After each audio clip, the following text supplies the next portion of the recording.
Palavra da Verdade, com Hernandes Dias Lopes. Convido você para abrir sua Bíblia comigo, por gentileza, no livro do profeta Isaías, capítulo 6. E nós faremos a leitura dos versos 1 a 8.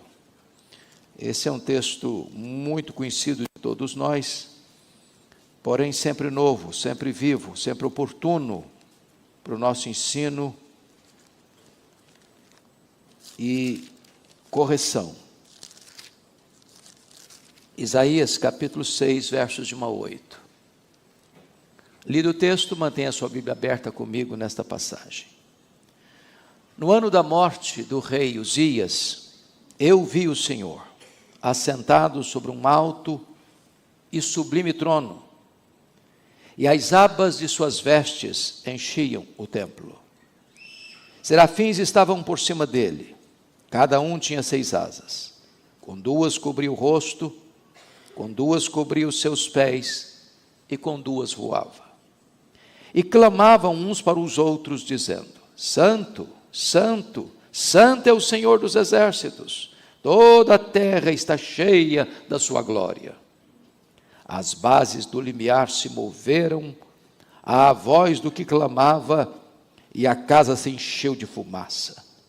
Então disse eu: ai de mim, estou perdido, porque sou homem de lábios impuros, habito no meio de um povo de impuros lábios, e os meus olhos viram o Rei, o Senhor dos exércitos. Então um dos serafins voou para mim, trazendo na mão uma brasa viva que tirara do altar com uma tenaz, e com a brasa tocou a minha boca e disse: eis que ela tocou os teus lábios, a tua iniquidade foi tirada e perdoado o teu pecado. Depois disto, ouvi a voz do Senhor que dizia: a quem enviarei, e quem há de ir por nós? Disse eu: eis-me aqui, envia-me a mim. Amém. Meus amados, o profeta Isaías, conhecido como profeta palaciano, ou também o profeta evangélico, está vivendo num dos tempos mais difíceis da sua nação, de uma crise aguda, agônica, endêmica e sistêmica. O contexto é da morte de um dos mais importantes monarcas que governaram Judá. O homem que governou 52 anos em Jerusalém, o rei Uzias. O trono está vazio. A transição não é segura na perspectiva humana. E a nação mergulha nas profundezas de uma crise sem paralelos na história. E eu queria aqui destacar algumas dessas crises para nós entrarmos na exposição do texto. A primeira crise que assola Judá, nós chamaríamos de uma crise da política interna, porque com a morte do rei Uzias, ascenderam ao poder em Judá. Mas se não bastasse essa crise política interna de Judá, havia uma crise externa, da política externa, porque o pecado atrai juízo. Deus não deixa o seu povo pecar com sucesso. O pecado atrai tempestade.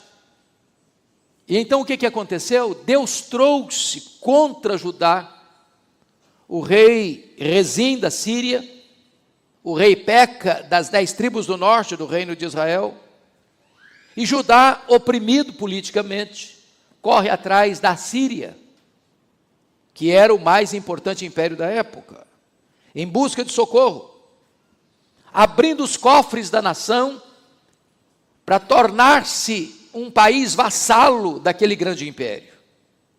Porém, a Síria ameaça o reino de Judá, rompendo esse pedido de ajuda. E então Judá corre atrás do Egito, para tentar se proteger. ficando ainda mais escravo do poder econômico estrangeiro. Mas vocês bem sabem que toda crise financeira, toda crise econômica favorece alguém. É por isso que em tempos de crise algumas pessoas se aproveitam para se enriquecer ainda mais. E o profeta Isaías denuncia isso, quando vai mostrar lá na sua obra que chegou um momento em que alguém, se aproveitando da crise, juntou casa a casa, campo a campo. Porque aquele que está mais prejudicado financeiramente precisa sobreviver e acaba vendendo suas terras, suas lavouras, suas casas, e vai existir um monopólio econômico dos mais endinheirados, e começa a agravar a crise social em virtude da crise política. Mas se não bastasse isso, o poder legislativo e o poder judiciário se mancomunam nesse sistema de opressão, e diz Isaías que eles decretam leis injustas para negar justiça aos pobres e para arrebatar o direito dos aflitos, despojando viúvas e roubando os órfãos. Está lá no capítulo 10, versos 1 e 2, da obra de Isaías. Então a nação toda começa a entrar numa espécie de colapso econômico, político. Mas se não bastasse essa crise, vem uma outra crise, de carona, como uma espécie de efeito colateral, que é a crise moral.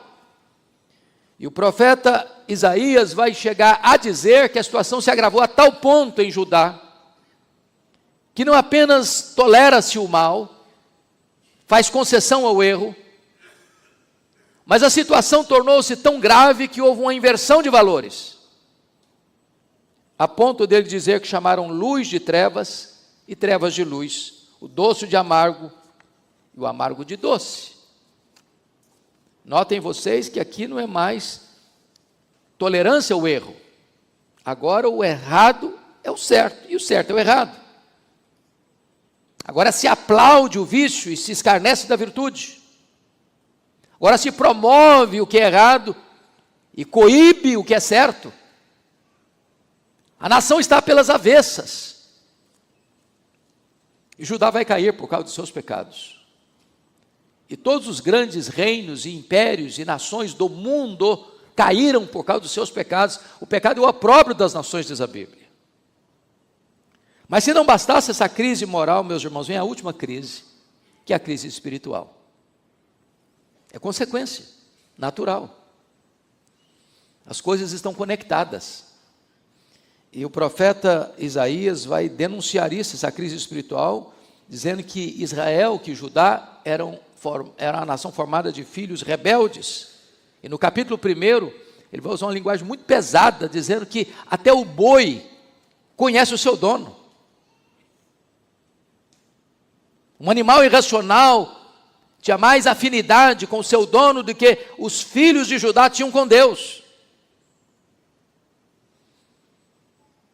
E mais, ele olha para esse cenário e faz um diagnóstico da nação e diz o seguinte: a nação está doente, espiritualmente doente. É como uma doença que toma a pessoa de uma ferida da cabeça aos pés. Porém, apesar de todo esse diagnóstico, Judá ainda mantinha a forma, a liturgia, o culto, a aparência, a máscara. E Deus olha para toda aquela religiosidade e diz: eu estou cansado disso, eu abomino isso, eu não aceito isso. Estou lhes trazendo esse breve diagnóstico da nação de Judá para compreendermos o texto que acabamos de ler. Porque a pergunta é, numa crise dessa, o que faremos? Eu não sei se vocês percebem, mas eu vejo uma estreita conexão entre Judá e o Brasil. Nós vivemos uma crise política grave. Nós vivemos uma crise econômica severa. Nós vivemos uma crise moral, talvez sem precedentes. Nós vivemos uma crise espiritual medonha. E a grande pergunta é o que vamos fazer? E quando eu digo vamos fazer, eu não estou pensando agora no coletivo, estou pensando no individual, no particular. Porque se nós não estamos vendo a crise, talvez nós somos a própria crise. Se nós não temos olhos para ver, se nós não temos mente para entender, se nós não temos coração para sentir, é porque já fazemos parte do sistema. E o que fazer? A primeira coisa é que nessa crise nós precisamos olhar para cima e saber que o nosso Deus reina. Irmãos, nada mais pode consolar o nosso coração do que a verdade de que, apesar da crise que assola o mundo, o Brasil, como assolou Judá no passado, não tira, não rouba, não afeta, não enfraquece, não atinge a soberania de Deus. Nada disso pega Deus de surpresa. No caso de Judá, foi Deus que entregou Judá nas mãos das nações opressoras.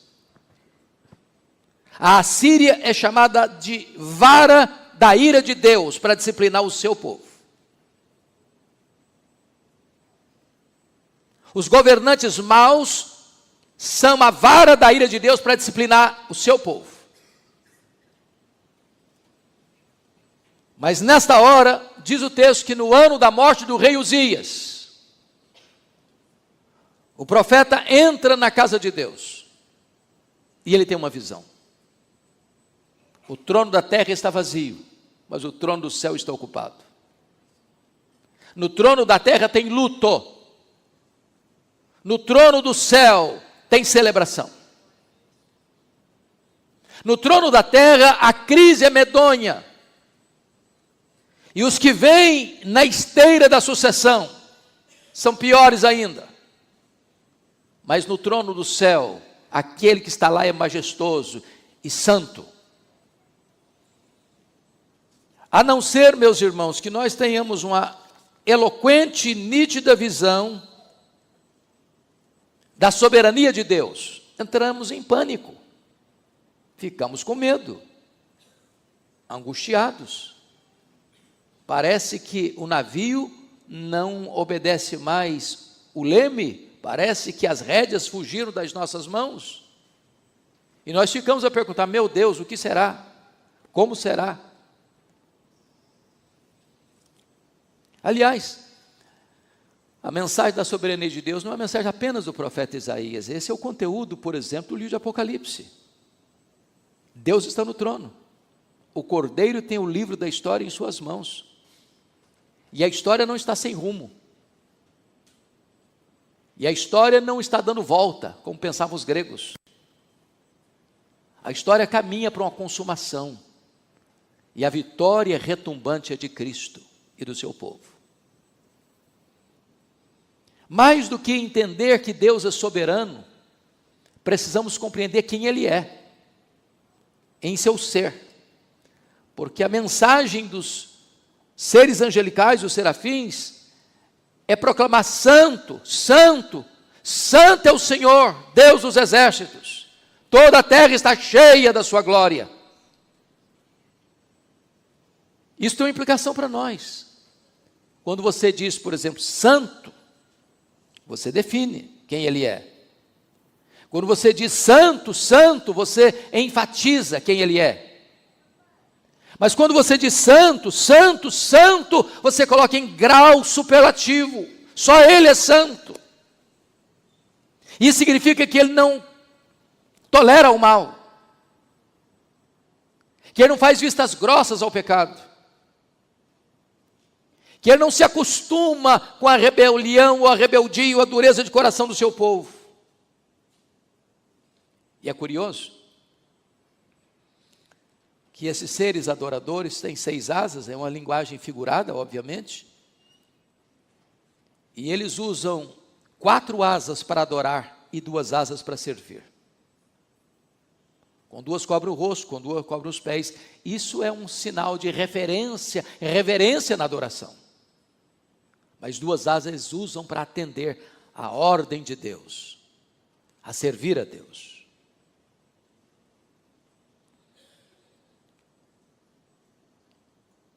E eles estão proclamando quem Deus é, e eles estão proclamando o que Deus faz. Quem Deus é, Ele é santo. Santo, santo. E o que Ele faz? Ele é o Senhor dos exércitos. Sabe o que significa isso? Ele comanda todos os seres celestiais. Ele tem o controle de todas as hostes celestiais. Sabe o que significa isso? Significa que esse Deus é o Deus que luta as nossas batalhas, que guerreia as nossas guerras, e que faz por nós o que nós não podemos fazer. Somos frágeis, somos limitados, não podemos enfrentar os inimigos que nos atacam de todos os lados, por todas as frentes, fiados em nossa força, mas esse Deus é o Deus que luta por nós, que vence por nós, que nos conduz em triunfo. Essa é a primeira verdade que esse texto vai nos apresentar para nós enfrentarmos dias de crise, porque senão a gente fica em pânico, desesperado. A segunda coisa a fazer, quando nós somos encurralados pela crise, nós precisamos olhar agora não para cima, precisamos olhar para dentro, para saber que precisamos desesperadamente da misericórdia de Deus. O nosso irmão do passado, reformador Calvino, diz que você só pode conhecer a você mesmo se primeiro você conhece a Deus. Sem o conhecimento de Deus não tem autoconhecimento. Os gregos estavam errados quando disseram, conhece-te a ti mesmo. Eu não posso me conhecer, a não ser que eu conheça a Deus. Eu só posso entender quem eu sou depois que eu entendo quem Deus é.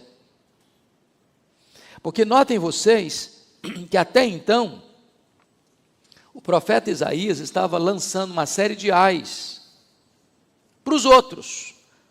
Ai dos gananciosos, ai dos beberrões, ai dos injustos, ai dos corrompidos moralmente, ai dos soberbos, ai dos farristas.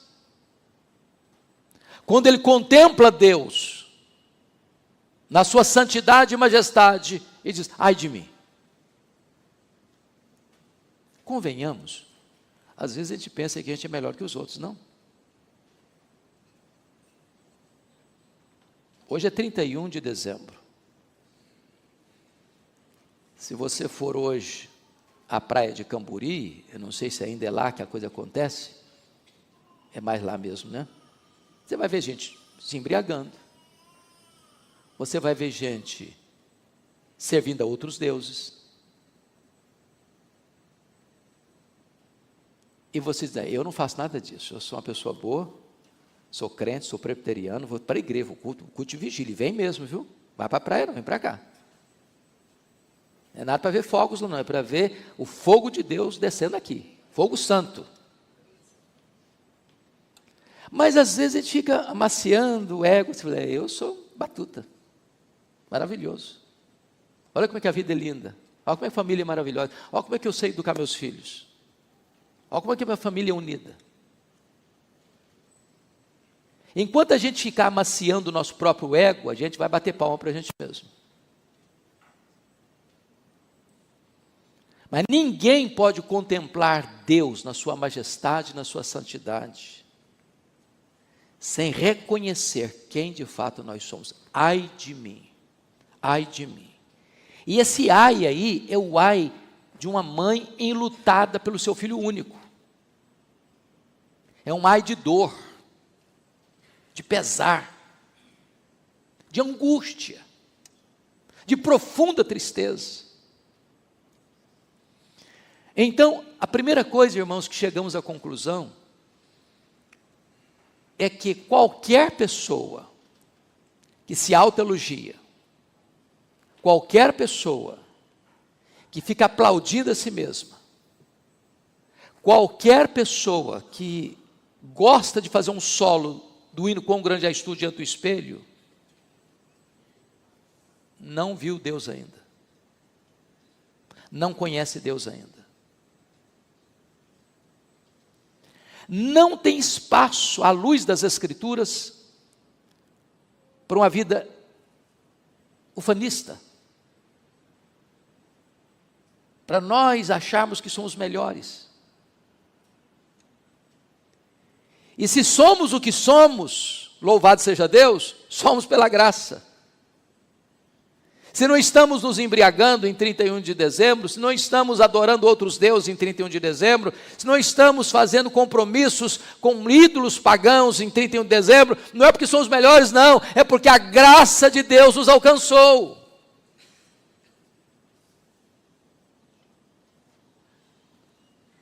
Mas mais do que isso, o profeta Isaías tem uma visão clara, não apenas de quem ele é, sou um homem de lábios impuros, mas ele reconhece que vive também rodeado da mesma corrupção e habita no meio de um povo de impuros lábios. A grande pergunta é por que ele seleciona o pecado da língua para mostrar a corrupção do ser humano. E a Bíblia diz que nós vamos dar conta no dia do juízo por todas as nossas palavras frívolas que proferimos. Os meios de comunicação estão recheados e transbordantes de palavras chulas, não é verdade? As piadas imorais, indecorosas, fazem parte do cardápio até de alguns crentes. E a Bíblia diz que a língua é apenas o ponteiro que aponta a direção do coração, porque ela fala que o coração está cheio. Quem sabe hoje seja uma hora de uma avaliação, falou, meu Deus, eu tenho falado tanta coisa refletida, a gente conversa, jogando conversa fora, palavras que não têm nenhum valor, palavras que não edificam nada, palavras que não abençoam, palavras que não constroem, palavras que não consolam. Está na hora de a gente fazer uma avaliação. Senhor, eu não quero mais agregar isso na minha vida.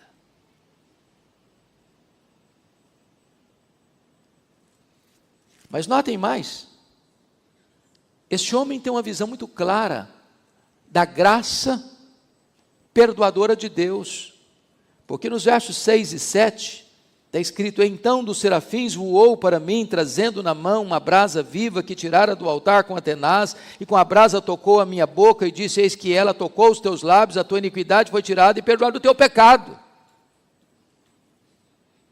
Precisamos de uma brasa que toque os nossos lábios, que limpe o nosso linguajar, que depure as nossas palavras, que restaure a comunicação saudável. Aliás, quando você vai ver lá em Efésios sobre a plenitude do Espírito Santo, como é que você pode saber se um crente está cheio do Espírito Santo? É curioso que o apóstolo Paulo vai traçar uma linha clara para mostrar que uma pessoa cheia do Espírito Santo, ela tem uma comunicação diferente. Se não, vejamos, está escrito aí, e não vos embriagueis com vinho no qual há dissolução, mas enchei-vos do Espírito, falando entre vós, com salmos. Entre vós é comunhão. A comunicação entre nós precisa ser regada pelo Espírito Santo de Deus, de uma língua que foi tocada pela brasa de Deus, de lábios que foram purificados por Deus. E mais, ele diz, entoando e louvando de coração ao Senhor. Agora não é mais na horizontal, agora é na vertical. Você está cheio do Espírito Santo, a sua comunicação com seus irmãos é diferente, a sua adoração é diferente. E mais, olha o versículo 20, dando sempre graças por tudo a nosso Deus e Pai, em nome de nosso Senhor Jesus Cristo. Ou seja, em vez de murmuração, de reclamação, de palavras, às vezes até ofensivas a Deus, você está dando graças por tudo. E por tudo, preste atenção, não é tudo. Porque, não sei se o irmão leu, surgiu há algumas décadas um livro sobre louvor incondicional, onde a pessoa dizia que você tem que dar graças por tudo, e por tudo que Paulo está falando aqui não é por tudo, e eu explico. Um pai e uma mãe não dá graças a Deus porque o filho se embriagou. Graças a Deus meu filho encheu a cara hoje. Não, você não dá graças a Deus por isso não. Você não dá graças a Deus porque alguém fez um negócio errado, roubou, matou, adulterou, traiu. Não, você não dá graças a Deus por isso não. Você dá graças a Deus pela providência carrancuda. Às vezes a providência é carrancuda. Às vezes é luta, às vezes é prova, às vezes é vale. Mas você não dá graças a Deus pelo mal moral. Você não dá graças a Deus por aquilo que Deus repudia, reprova e condena. Então, quando você está cheio do Espírito Santo, a evidência disso é que a sua comunicação muda com sua família, muda com seus irmãos aqui na igreja, muda no seu contexto de trabalho, muda na sua adoração a Deus, e muda no contexto de você ver e receber a vida como gesto da bondade de Deus por você.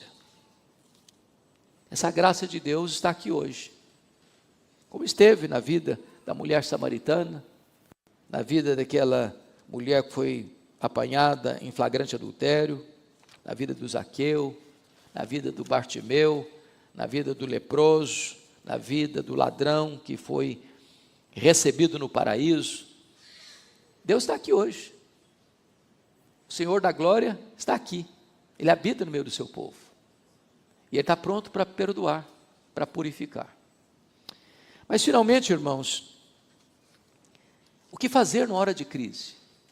Na hora da crise precisamos olhar para fora e ouvir o desafio de Deus para nós e a necessidade do mundo. O versículo 8 é categórico. Depois disto, preste atenção, não foi antes disso, também não foi no meio disso, foi depois disso.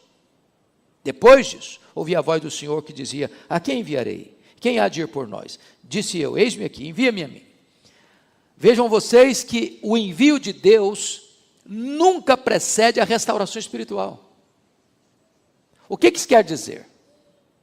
Isso quer dizer que vida com Deus precede trabalho para Deus. Deus não está interessado em ativismo religioso.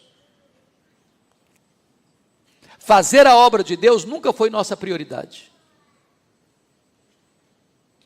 Nossa prioridade é andar com Deus da obra, é conhecer o Deus da obra.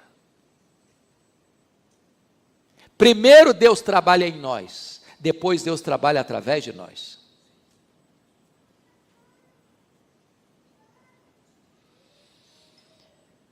Então, só depois que Isaías viu a Deus e foi perdoado por Deus, é que ele consegue entender e ouvir o desafio de Deus para a sua vida. Agora, a quem esse apelo é endereçado? E o apelo está aí, com toda clareza, no versículo 8: a quem enviarei? Quem há de ir por nós? Esse apelo é dirigido, irmãos, a todas as pessoas que viram a Deus e foram perdoadas por Deus. Não importa se você é uma criança, um adolescente, um jovem, um adulto, um ancião, uma anciã. Não importa se você é um líder, se você é um liderado. Não importa se você tem cargos de liderança na igreja ou não tem. Todos nós recebemos um desafio. Todos nós temos uma missão a cumprir. Aliás, igreja, irmãos, só é igreja porque nós todos fomos chamados. E todos os que são chamados são também enviados. Quando a igreja compreende que cada membro dela, do mais tenro ao mais experiente, tem uma missão a cumprir dentro da sua casa, no testemunho à sua família, no seu trabalho, na sua escola, na sua parentela, a igreja se transforma num exército de ministros da reconciliação. A igreja não é apenas aquela comunidade que se reúne uma ou duas ou três vezes na semana para cantar, para ouvir uma mensagem, para ofertar, para adorar a Deus. A igreja está presente, inserida nos mais diversos setores da sociedade, como sal, como luz, como perfume de Cristo, como ministro da reconciliação. Ela é uma agência missionária.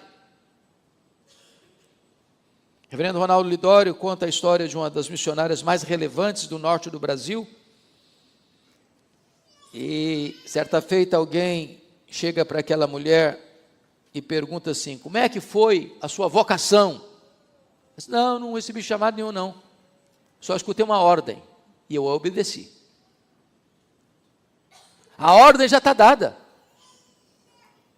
Indo, portanto, fazei discípulos de todas as nações. E de pregar o evangelho a toda criatura, e toda criatura começa dentro da sua casa. Começa com o apartamento do lado, da casa do lado.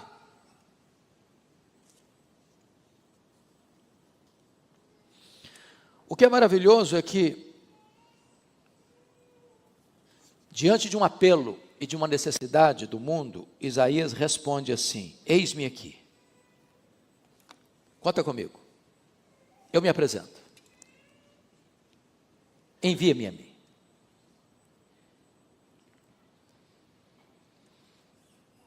Nós estamos no final de um ano difícil, no cenário mundial difícil. Nós estamos numa guerra de um país que invade o outro, a Rússia, invadindo a Ucrânia. Essa semana foi o ataque mais pesado desde o começo da guerra, com implicações seríssimas para o mundo todo. Nós estamos diante de uma guerra em Israel, de um grupo terrorista que ataca a nação, e agora tem o retorno disso.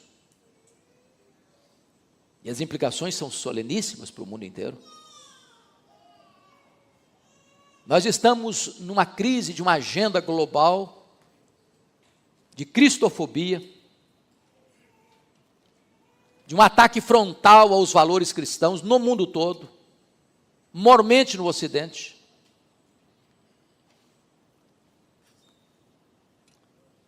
E nós temos um desafio pela frente. O desafio está lançado. A quem enviarei?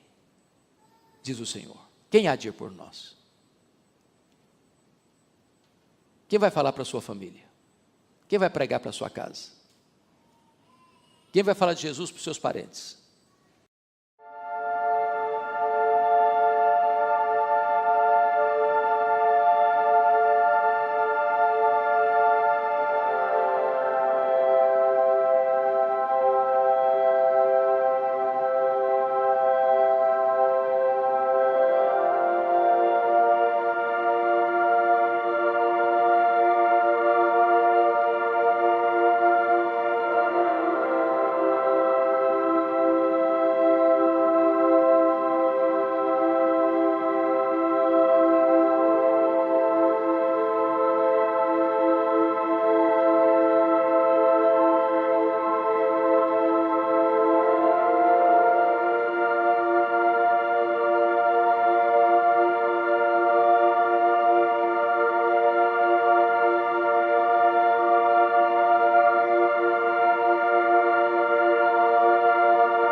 Quem vai evangelizar os seus vizinhos?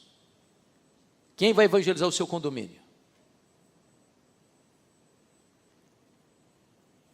Quem vai colocar a mão na massa, a mão no arado sem olhar para trás. Às vezes a gente pensa que ser crente é apenas no domingo trazer meu dízimo, sustentar o pastor, os missionários. Está ótimo, sou crente. Ok, isso é necessário mesmo. É necessário mesmo. Mas igreja é muito mais do que isso. Cada um de nós é um ministro de Deus. Quem não evangeliza precisa ser evangelizado. Uma igreja que não é uma agência missionária se torna um campo missionário. E hoje o desafio está lançado. Talvez você tenha sonhos, tenha planos pessoais.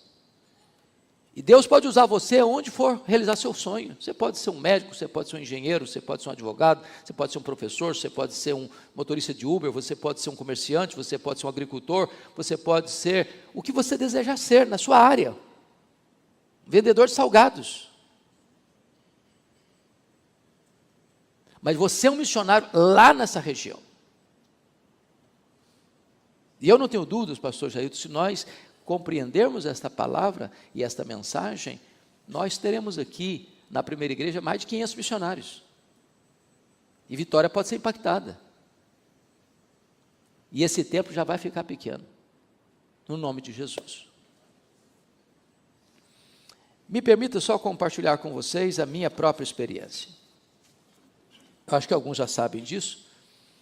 Eu nasci numa região rural. Estive lá essa semana, fazendo uma visita, e até meus 12 anos, eu nunca tinha visto uma lâmpada elétrica. Fui criado com lamparina de querosene. Até meus 12 anos, eu nunca tinha visto um aparelho de televisão. Até meus 12 anos, eu nunca tinha entrado numa cidade. E com 12 anos, eu saí de casa. E eu, no último livro que escrevi agora, Os Milagres de Jesus, dediquei esta obra à professora Zilda Portela Fiame.